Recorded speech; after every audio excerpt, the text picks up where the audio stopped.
And today, our focus is on the nurture effect, which is the environmental factors of your personality by William Marston. Dr. William Marston was an occupational psychologist and writer, and Dr. Marston studied the effect of the environment and its influence on the individual's behavior. Right. And in that, he come out with what we call the 4 quadrants of behavioral models of inner motivation.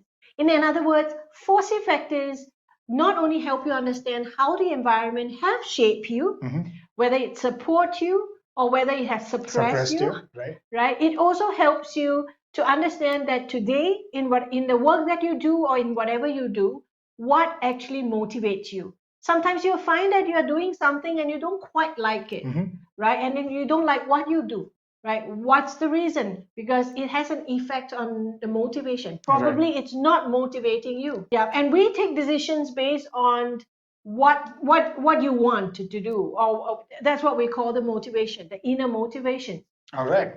So when you look at the 4-factor model of inner motivation, it's dependent on 2 themes. The first one is how the individual views his or her environment, how you view your environment, right?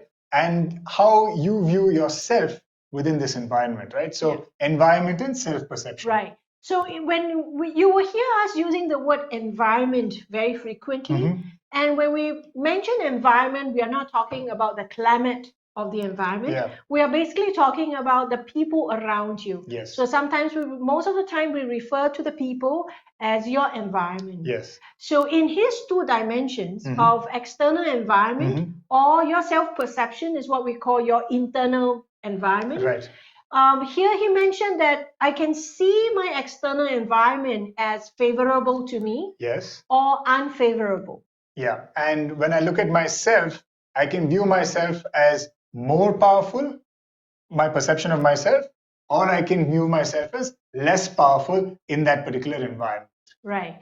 So when we talk about favorable environment refer to that the environment is supportive of me. That means in whatever I do, probably I get a lot of encouragement. I feel very good about myself and I get recognitions in that environment. So it's what I call that I feel very comfortable. And that's why it's favorable. So you can also, could I also feel safe in the environment? Yes, very much. Yes. All right. And when I say unfavorable, it's the opposite, where you feel like you're being challenged by the environment. It's a struggle. Maybe resources are not enough for everybody, and therefore you may feel like you have to, it's not easily available, so therefore you feel you're stressed. Or making you feel challenged. In Martin's word, this is called antagonistic. Your environment is antagonistic to you. Very challenging for me, right? So it's not about the weather, it's about how I perceive the environment. So it is, for some people, for you, maybe the external environment is favorable. Because it's probably closer to your personality and you're very comfortable with that. But in the same environment, for me, I might perceive it as unfavorable. All right. So you see the difference here. Each individual could perceive the same environment differently. Right. And if you do this, number of years as you grow up, it's obviously going to play a role on molding your personality. Now, Manu, you see the pictures behind you? There's a cat and a lion. Yes, I do see it. Right. So, Manu, what are you? Are you the cat or are you the lion? Wow. Look at the lion. I'm the lion. You're the lion? Yeah, why not? Very good. So, are you the lion looking into the mirror and see yourself as a cat?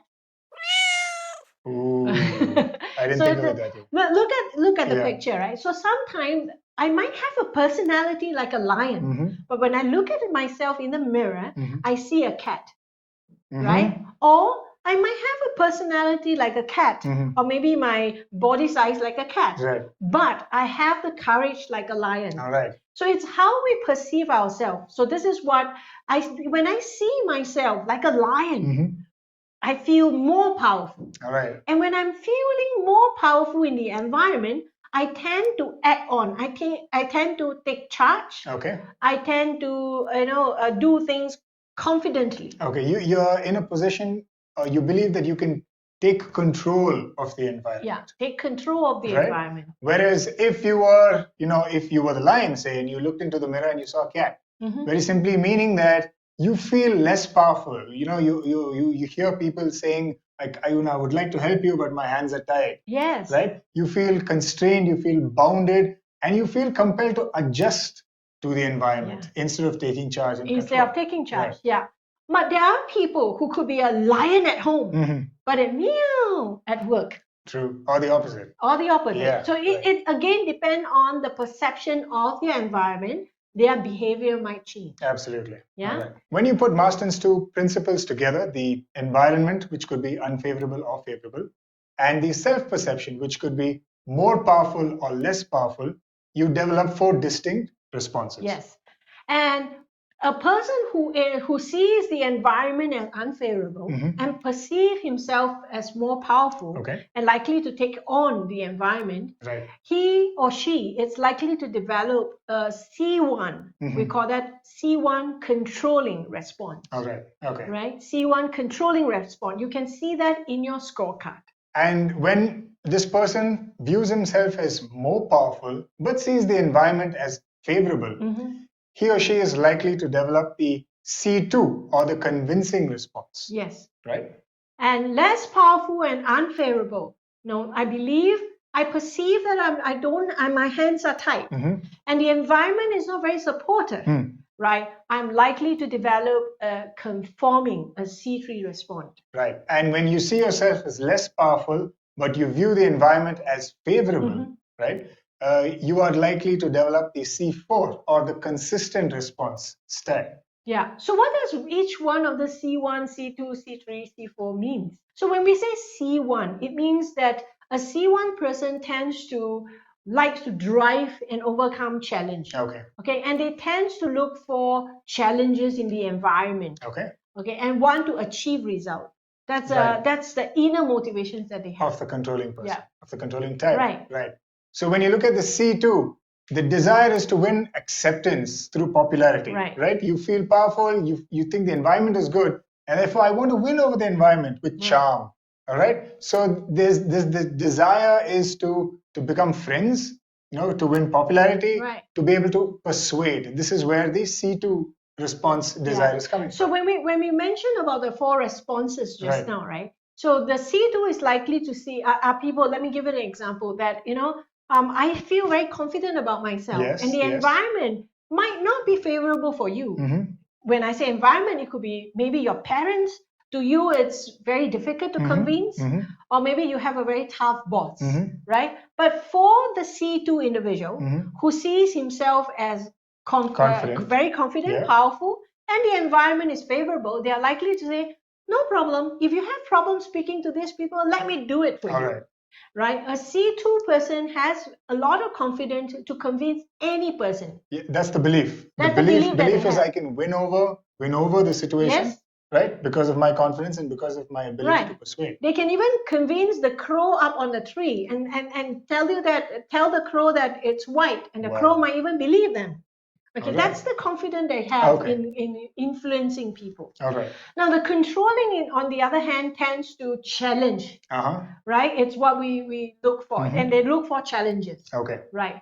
The C3 or the conforming type, right? Remember, this is coming from a position of not so powerful as my self-perception, and the environment is unfavorable. I function from a desire to work within well-defined standards, right? And controls to assure compliance. I don't really want to break the rules. I believe the rules are there for safeguarding us, and I may not feel too confident to bend or break them or go beyond them. Thereby, they tend to rely on the rules or that was given to them to operate. Right. So you could interpret rules as maybe hierarchy. You could interpret rules as the status quo. They're not likely to break the status quo. So this, you can see that in children, and sometimes or in class between classmates, or you can see that in your students.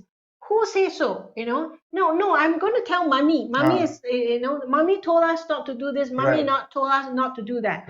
So they tend to bring in the authority or call the rules in terms of that's how they do it, right? Mommy says so. Right. So you to respond to the environment. Absolutely. To make sense of the environment, to protect yourself, the rules are coming in, right? All right. Let's go to the 4th response type, which is the C4, or the consistent. Now, the consistent functions from a desire to maintain a steady pace, maintain harmony, uh, would like to avoid fights and conflict, would like to Right. see peace all around them, right? Remember, this is coming from a space where the self-perception is not very powerful. I don't see myself as very powerful, but I see the world around me as favorable, right? So therefore, I want to maintain it the way it is. You can understand where this is coming from. To understand the motivators that influence your life, reach out to OMI and ask for the 4Cs personality assessment.